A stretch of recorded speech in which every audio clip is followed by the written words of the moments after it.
अस्मद्गुरुसमारम्भां यतिशेखरमध्यमां लक्ष्मीवल्लभपर्यन्तां वन्दे गुरुपरम्पराम् ஆழ்வார்கள் வாழி அருளிச் செயல் வாழி தாழ்வாதுமில் குறவர்தாம் வாழி ஏழ்பாறுமைய அவர்களுரைத்தவைகள்தாம் வாழி செய்யமறை தன்னுடனே சேர்ந்து அகலகில்லே நிறையுமென் அலர்மேல் மங்கை உரைமார்பா நிகரில் புகழாய் உலகம் உன்னுடையாய் என்னையாழ்வானே நிகரிலமரர் முனிக்கணங்கள் விரும்பும் திருவேங்கடத்தானே புகழொன்னில்லாவடியேன் உன் அடிக்கீழமர்ந்து புகுந்தேனே அகில புவன ஜன்மஸ்தேம பங்காதிலீலே வினத விவித பூதவ்ராதரக்ஷை கதீக்ஷே ஸ்ருதிசரசி விதீப்தே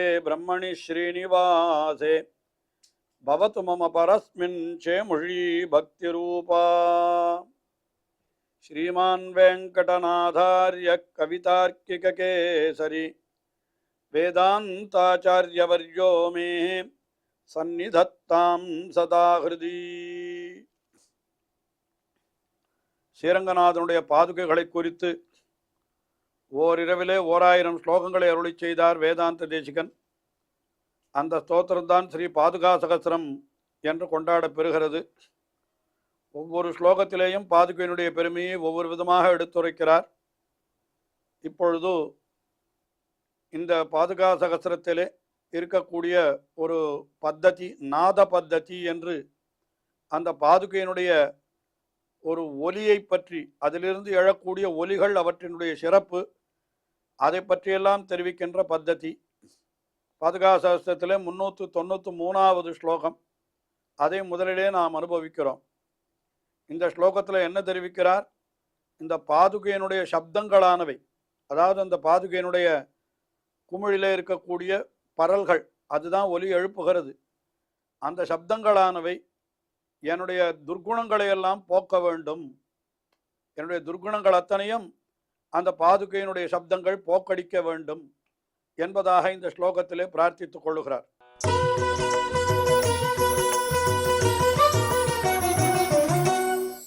பருஷைரஜஸ்ரம் அசதாமனர்த்தகைः பரிவாத பைஷுன விகத்தனாபிः மதுகைட்டபாரி மணிபாதுகே மம ஸ்ருதி துஷ்கிருதானி வினிவாரயஸ்வனைः. நம்மிடத்திலே பல பல துக்கங்கள், அதாவது கெட்ட குணங்கள் இருக்கின்றன, துஷ்ட குணங்கள். 1 2 அல்ல, எத்தனையோ குணங்கள் இருக்கின்றன. அந்த குணங்களிலே ஒரு சிலவற்றை சொல்லுகிறார். என்ன சொல்லுகிறார்? முதல்ல மது கைட்டபாரி மணிபாதுகே. மது என்றும் கைட்டவன் என்றும் 2 அசுரர்கள். அந்த 2 அசுரர்களுடைய உயிரை பறித்தவன் பகவான். அந்த மது கைட்டபர்களை அழித்தவன் பகவான். அதனால் அவனை மது கைட்டப அரி என்று அவனை சொல்லுகிறார். அவனுடைய மணிபாதுகே. மணிபாதுகே என்னால் அவனுடைய பாதுகை, அது மணிகளெல்லாம் இழைக்கப்பட்ட பாதுகை. அது அப்படிப்பட்ட மணிபாதுகை நீ என்ன பண்ண வேண்டும் என்னால் மம துஷ்கிருத்தானி ஸ்ருதி துஷ்கிருத்தானி, நம்முடைய துஷ்கிருத்தானி கெட்ட குணங்கள் என்னடது என்னென்ன உண்டோ அவற்றையெல்லாம் வினிவாரையா, அவற்றையெல்லாம் போக்கியருள வேணும் நீ. எப்படி? உன்னுடைய ஸ்வனைஹி ஸ்ருதி துஷ்கிருத்தானி வினிவாரய ஸ்வனைஹி. என்னுடைய துட்ட குணங்கள் அத்தனையும் உன்னுடைய சப்தத்தாலே நீ போக்கியருள வேணும் என்கிறார். அப்படி சொல்லுகிற பொழுது அந்த துட்ட குணங்கள் யாவை என்று கேட்டால் ஒரு சில விஷயங்கள் சொல்றார். என்ன சொல்றாருன்னா, நாம் சொல்லக்கூடிய வார்த்தைகள் எப்படி இருக்கும் என்னால் எப்பொழுதும் பருஷைஹி, பொறுக்க முடியாததாய் இருக்கக்கூடியது என்று அத்தை சொல்றார். அதுக்கு மேல அனர்த்தகைஹி, ஒரு பிரயோஜனமும் இல்லாத வார்த்தைகளைத்தான் எப்பொழுதும் பேசிக்கொண்டிருக்கிறோம். நாம் பேசிக்கொண்டிருக்கிற வார்த்தைகள்லாம் இது கூட ஒன்றும், அதனால ஒரு காலனாக்கு பிரயோஜனம் கிடையாதுன்னு சொல்லுவாளே, அந்த மாதிரி அப்படிப்பட்ட ஒரு வார்த்தை அது. அப்புறம் இன்னொன்று என்ன சொன்னா, அஜஸ்ரம், இது எப்பொழுதும் இருக்கக்கூடியது. இது அஜஸ்ரம் பரிவாத பைஷுனை. பரிவாதம் என்னால் பிறர்களை எப்பொழுதும் தூஷிப்பது, அதாவது பொல்லாதவர்களுடைய செயல் என்னால் இப்படித்தான் இருக்கும். பிறர்களை பரிவாதம், தூஷிப்பது. பைசுனம் என்னால் என்ன? ஆண்டாள் சொன்னாலே, தீக்குறளை சென்று ஓதோம் என்று சொன்னாலே, அதுதான் பிறரை பற்றிய கோள் வார்த்தைகளை சொல்வது. கோள் சொல்வதுன்னா என்ன அர்த்தம்? இல்லாததும் பொல்லாததுமாக இன்னொருத்தரை பற்றி நாம் போய் பேசுகிற அந்த புறம் பேசுகிறது இருக்கிறதே, அதற்குத்தான் பைசுனம் என்று பெயர்.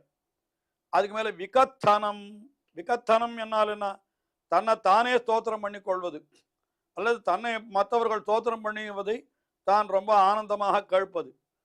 இதெல்லாம் இதுக்கு விகத்தனம்னு பேர். அதாவது தன்னுடைய தன்னுடைய பெருமையை தான் பரிசாத்தி கொள்வது. இதெல்லாம் கூடாத குணங்கள். அதாவது என்ன, எத்தனை சொல்லுகிறார் பாருங்களோ, இதெல்லாம் உபயோகம் இல்லாதவை. இவைகளெல்லாம் எப்படிப்பட்டவை? அசதாம், கெட்டவர்களுக்கு இருக்கக்கூடிய குணங்கள்.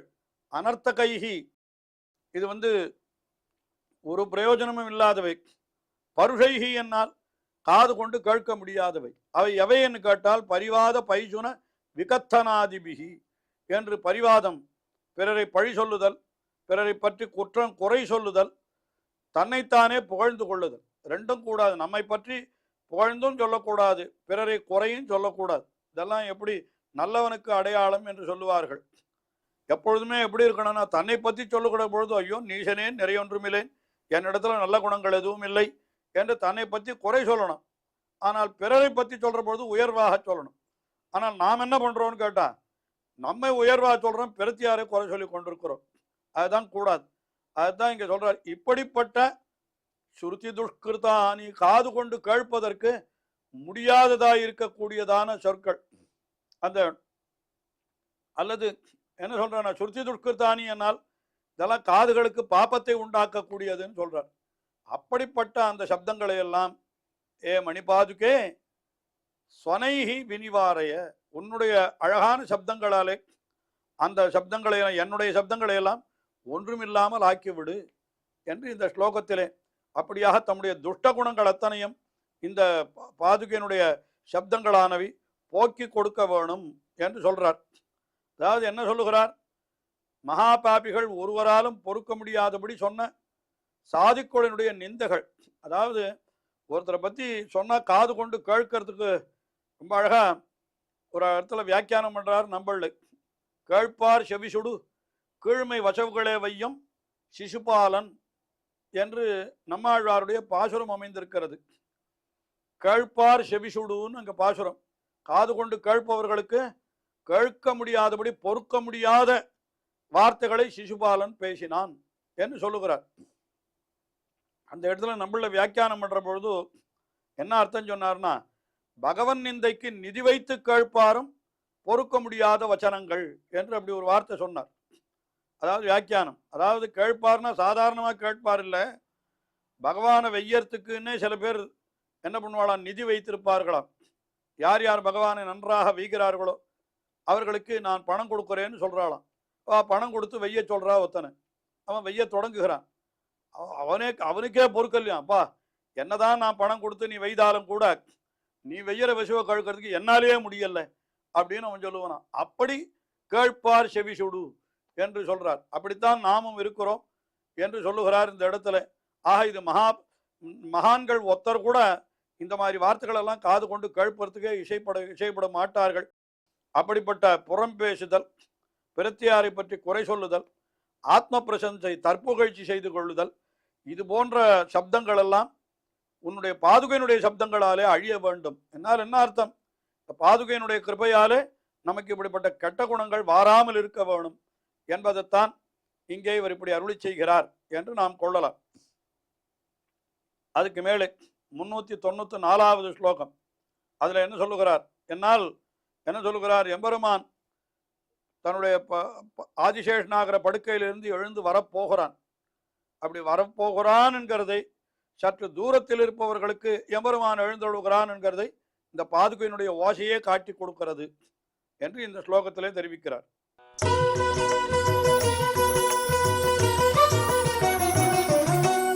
பாதுகே பரிஜனஸ்ய தூரதः சூச்சயந்தி கலு தாவகாஸ்வனாः லீலயா புஜகதல்பமுஜ்ஜதः ஸ்ரீமதா திரிச்சதுரான் பதக்கிரமான்.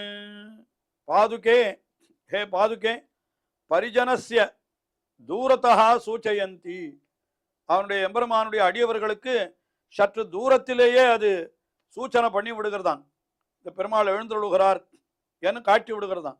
எப்படின்னு கேட்ட, தாவகா ஸ்வனாகா கலு, உன்னுடைய தாவகா ஸ்வனாகா, உன்னுடைய அந்த ஓசை இருக்கிறதே பாதுகையினுடைய ஓசை, அது தூரத்தில் இருக்கிறவாளுக்கு பெருமாள் எழுந்து விட்டார், இப்பொழுது வரப்போகிறார். அந்த பாதுகையில் 4 அடி வைக்கிறாரோ இல்லையோ, அதைத்தான் சொல். லீலையா புஜகதல்பமுஜ்ஜதா. புஜகதல்பம் என்னால் பாம்பனை, அரவணை. அந்த அரவினணையிலே சயனித்துக் கொண்டிருக்கிறான் அல்லவா, அதிலிருந்து உஜ்ஜதா எழுந்திருக்கிறான் பகவான். அப்புறம் அங்கேருந்து என்ன பண்றான், திரிச்சதுரான் பதக்கிரமான், ஒரு 3-4 அடி வைக்கிறான் எம்பெருமான். திரிச்சதுரான் என்னால் நான் 3 என்னால் 3, சதுரான் என்னால் 4. அந்த பதக்கிரமான் அப்படி 4 அடி வைக்கிற பொழுது இந்த பாதுகையிலிருந்து எழுகிற ஒளி இருக்கிறதே, ஒலி, அந்த சப்தம், அது என்ன பண்ணுகிறதுன்னு கேட்டா, தூரத்தா, வெகு தூரத்தில் இருக்கக்கூடிய பரிஜனங்களுக்கும் கூட இப்பொழுது பெருமாள் அரவணையிலிருந்து எழுந்து விட்டார், அவர் நாம் இருக்கிற இடத்திற்கு வர தொடங்கி விட்டார் என்று முன்கூட்டியே அவர்களுக்கு தெரிவித்து விடுகிறபடினாலே அவர்கள் மிகவும் ஜாக்கிரதையாக அவர்கள் என்னென்ன காரியத்தை செய்து கொண்டிருக்கிறார்களோ அந்த காரியத்தை எல்லாம் கூட விட்டு விட்டு எழுந்து நின்று எம்பெருமானுக்கு கை கூப்புகிறார்கள். ஆக அப்படி அவர்கள் செய்யும்படியாக வெகு தூரத்தில் இருந்து அவர்கள் இந்த சப்தத்தை கொண்டு பெருமாள் எழுந்தருளி விட்டார் என்று தெரிந்து கொள்ளுகிறார்கள் என்று அந்த அர்த்தத்தை இந்த ஸ்லோகத்திலே தெரிவித்தார். அதற்கு அடுத்தபடியாக 395வது ஸ்லோகம்.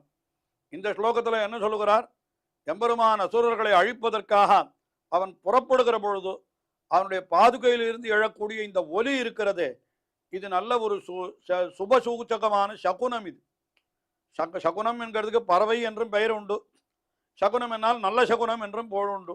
அதை ரொம்ப அழகா தெரிவிக்கிறார். இந்த பாதுகையே என்ன பண்றது, எல்லா விஷயம் துன்பங்களும் தொலைய போகிறது, துட்டர்களை எல்லாம் பெருமாள் அழித்து விட போகிறார் என்கிறதை இந்த பாதுகையினுடைய ஒலியே தெரிவித்து விடுகிறது என்று சொல்லுகிறார்.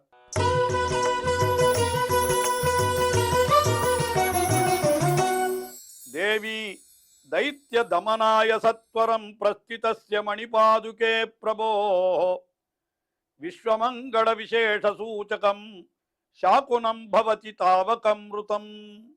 தேவி, ஹே பாதுகா தேவியே, என்ன சொல்றார், மணிபாதுகே, ஹே மணிபாதுகே, கல்லிழைத்த பாதுகையே, என்ன சொல்றார், தாவகம் ருதம். தாவகம் ருதம் என்னால் உன்னுடைய சப்தங்கள், உன்னுடைய அந்த பாதுகையிலிருந்து எழக்கூடிய ஒலிகள், அது என்ன ஆகிறது, சாகுனம் பவதி, நல்ல சகுனமாக அமைகிறது என்கிறார். சாகுனம் பவதி தாவகம் ருதம்.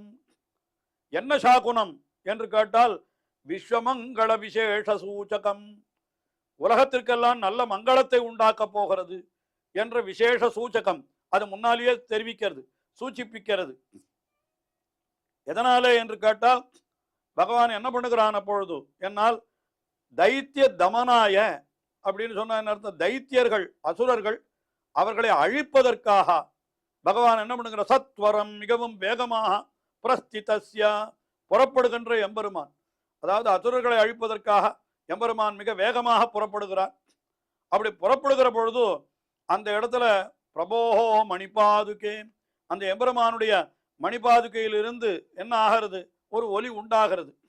அந்த ஒலி எப்படிப்பட்ட ஒலி, விஸ்வமங்கள விசேஷ சூச்சகம், உலகத்திற்கெல்லாம் நன்மையை கொடுக்கக்கூடிய விசேஷமான ஒரு விஷயத்தை தெரிவிக்கிறது அது. அதனால இது சாகுனம் பவதி, நல்ல ஒரு சகுனமாக அது அமைகிறது என்கிறார். அல்லது இப்படின்னு சொல்லலாம், விசேஷ சூச்சகம் சாகுனம் என்னால் பட்சிகள் ஒலி எழுப்புவது கூட நல்ல சகுனம் என்று சொல்லுவார்கள். அப்படிப்பட்ட நல்ல சகுனத்தை இது வெளிப்படுத்துகிறது என்று அப்படியும் கூட பொருள் கொள்ளலாம். இதுபோல அந்த பாதுகையினுடைய ஒலி, அதனுடைய பெருமையை இன்னும் பல சப்தங்களாலே, இன்னும் பல ஸ்லோகங்களாலே அருளி செய்கிறார். தொடர்ந்து அனுபவிப்போம். ஸ்ரீயக்காந்தாய கல்யாண நிதயே நிதயேர்த்தினாம் ஸ்ரீவேங்கட நிவாசாய ஸ்ரீனிவாசாய மங்களம். ஸ்ரீமத் சுந்தரஜாமா திருமுனிமானசவாசினே சர்வலோக நிவாசாய ஸ்ரீனிவாசாய மங்களம்.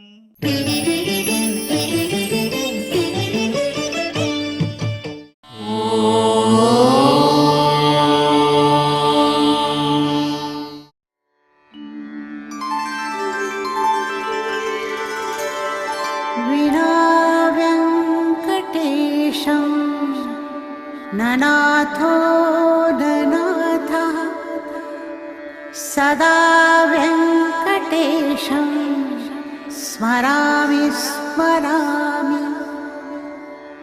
हरे वेङ्कटेश प्रसीद प्रसीद। प्रियं वेङ्कटेश प्रयच्छ प्रयच्छ।